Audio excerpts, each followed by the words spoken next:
Kubor nagaslem jong unongsan hima.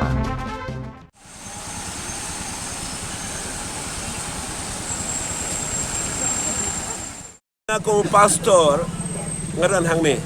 Ngari pastor bat ke Podunai. Galong nga sokhyai ne ka kam. Kabang lane menta lakanu banai syo. Bat la shibrai menta gini noi kairuk yeshong hadiga Jakarta station yang pan. Ba kin up ban mi kanono ka kubor ba ajing kan maniki.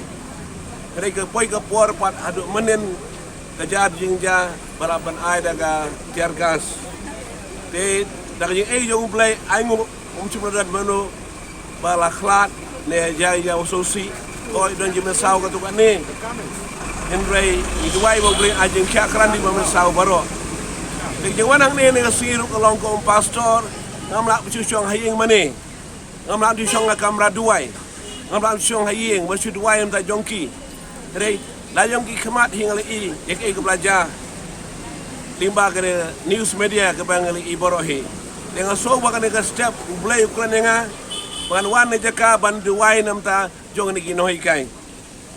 Ding ada biduai mana, namta jongki ban ngiduai bau ulai onwara ya kajing penbet, ya ni kelenti jong kajing Banelang sorka, naglang ginoi kai.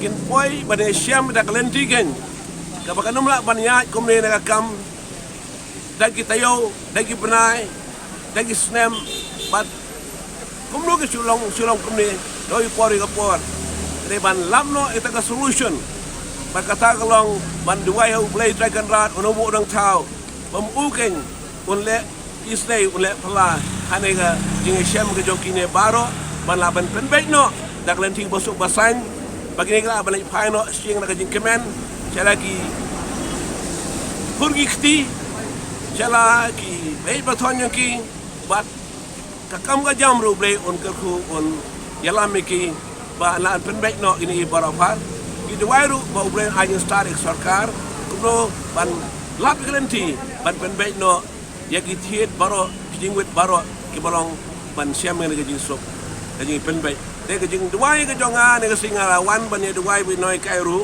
kalong ban lap kan yak lenti ban penbei noi nak kam to blade ger khu fi ban fi bo shong hayeng ru kan maulam ban duai nam ta jong kini nam ta sarkar ru ba kom ki breu ki ba haka jelah ni long ka wei indor gan ta ka mensim kom ka yeng asam ban penbei ni jing bora par to blade ger khu fi baro to blade pa blade khu blade Since 2014, our country has been plagued by divisive forces. TMC is in Meghalaya with the mission to empower the people, uphold the ethnic cultures and traditions, celebrate the sacred land. To oust the proxy BJP government from Meghalaya, be the change, support TMC by calling on 96877 96877.